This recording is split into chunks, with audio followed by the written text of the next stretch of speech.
البان القبيل في الحلة نسمع صوتها تجري مع الجهال باللمة ديك مبسوطة. في لمح البصر والناس تأدي فروض اختفت الملاك بين ميتة أو مفقودة. ده كان مطلع قصيدة كتبتها أنا قبل 16 سنة، والسبب كان اختفاء الطفلة بانا أحمد بركات في ظروف غامضة، وتحديدا يوم 20/11 2010 لما طلعت أسرة بانا رحلة عائلية للنيل. الرحلة كانت طبيعية واليوم كان يوم أسري جميل، بس على آخر الرحلة اختفت بانا من وسط الأطفال في ظروف غامضة جدا جدا. اتحركوا رجال الشرطة وبدوا فرق البحث، عمليات بحث واسعة وصلت الحدود الشمالية. لكن هل فعلا بانا غرقت؟ ومنه الزول اللي قالوا شافوه دخل العبارة وطلع لما الناس كانت بتصلي؟ القضية دي واحدة من أغرب القضايا اللي مرت على السودان والما تم حلها لحد هسي.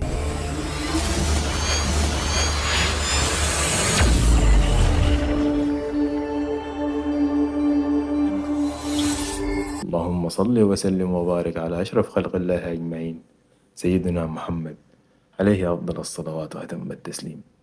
أنا عزو من عنقريب الحكاوي. يوم 20/11/2010 يعني قبل 16 سنة من هسي، أحمد كان شغال في واحدة من الدول العربية، وفي اليوم ده وهو في الشغل كان بيتكلم مع زوجته داليا بالتلفون، وقالت له إنه والده عازم الأسرة نادمرين للألعاب المائية رحلة نيلية، ويتمنت لو إنه كان معاهم في اليوم ده. ودي ما كانت الرحلة الأولى ليهم، دائما كانوا الأسرتين بيتلموا مع بعض وبحاولوا يهربوا من ضغوطات الحياة ويرموها في النيل. المهم ودع زوجته داليا وطلب منها تسلم عليه بنته بانا. بانا دي كانت ثمرة حبه وأول مولود له، وكان عمرها الوقت داك سنة و6 شهور. رجع البيت بعدها أحمد وانتهى اليوم على كده. في اليوم التاني الصباح بدري باب شقة أحمد دقة، وده كان صديقه اسمه ياسر. وكانت الزيارة مفاجأة لأنه الزمن كان بدري، وأول ما سلم ياسر عليه أحمد مد له التلفون، وكان على الخط والد أحمد سلم عليه، وكان باين عليه إنه متوتر وما قادر يتكلم. في اللحظة دي أحمد بيقول إنه فقد إحساسه بأي حاجة في الدنيا ما عدا حاسة السمع. وهنا والده كلمه بإنه بانا مفقودة. فأحمد سأله كيف مفقودة؟ قال له نحن طلعنا رحلة نيلية وأجرنا عبارة خاصة. المهم مع المغرب رسينا على الشط، فقلنا نصلي المغرب وبعدها ننزل، فتوضينا نحن الرجال كلنا مع بعض وصلينا المغرب. في الوقت ده النسوان وزوجتك كانوا قاعدين على جنب في العبارة، والأطفال كانوا بيلعبوا جنبهم مع بعض. وهنا بانا نزلت من رجل أمها ومشت تلعب مع الأطفال، والأم هنا انشغلت مع النسوان بالكلام في ترتيبات الصلاة عشان يصلوا. في اللحظة دي فتشوا بانا وسط الأطفال، بس ما كان في ليها أي وجود. بس أخت داليا وواحدة تانية من النسوان اللي كانوا في العبارة أكدوا إنهم شافوا زول غريب في العبارة، وكان في نفرين منتظرينه في غارب صغير، بس اتوقعوا إنهم يكونوا من العمال التابعين للشركة وعايزين ياخدوا حاجة من المركب، فما ركزوا معاهم. فهنا اتصلوا على رجال الشرطة، وبعد لحظات بسيطة وصلت الشرطة وفريق بحث من الدفاع المدني، وبدأوا تحقيق وعملية بحث شاملة للمنطقة، بس للأسف بدون أي وجود لبانة. تاني يوم من الحادثة كان أحمد بركات في القسم الشمالي الخرطوم براجع مع رجال المباحث تفاصيل التحقيق. قالوا فيها إنهم عملوا تحريات مع كل الأسرة في العبارة، واستمعوا لأقوال الشهود اللي قالوا إنهم شافوا أفراد قريب من العبارة وقت اختفاء الطفلة، وإنه حاليا بيتم التحريات والتحقيق. بس الشرطة قالت رغم إنهم ما وصلوا للجثة، لكن 99% بانا غرقت. فما كان قدام أحمد حاجة غير إنه يتمسك بال1% الفاضلة دي ويبدأ عملية بحث يفتش فيها عن بنته بانا. في الوقت داك ما كان في سيرة في السودان غير موضوع ظاهرة اختطاف الأطفال اللي خلت كل رب أسرة يخاف على أطفاله.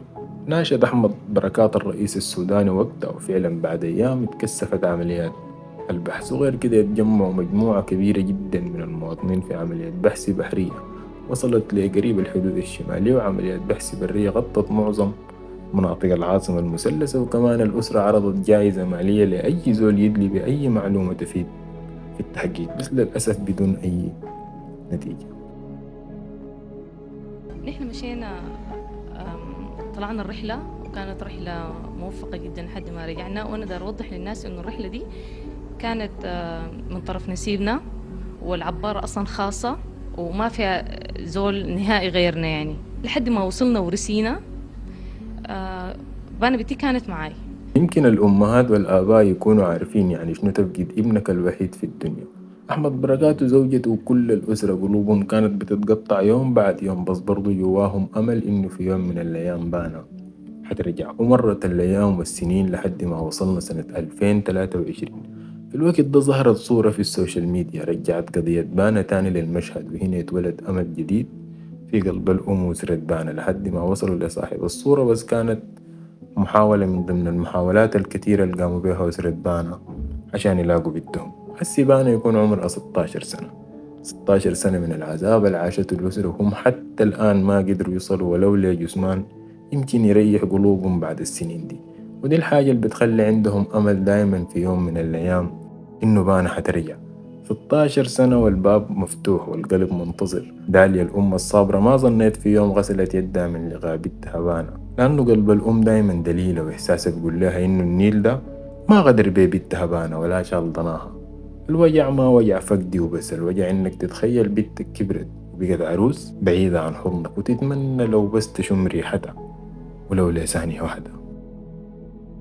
ولهنا أنا أكون وصلت معاكم لنهاية الحلقة، وتعالوا ندعي إنه ربنا يرد كل غايب لأهله ويصلح حالنا وحال جميع الأمة الإسلامية. ما تنسي إنك تعمل لايك وتشترك معي في القناة وتنزل تحت تكتب رأيك ولو بتعرف أي معلومة عن موضوع بانا. ولحد ما ألقاكم في قصة جديدة، أبقوا عافية.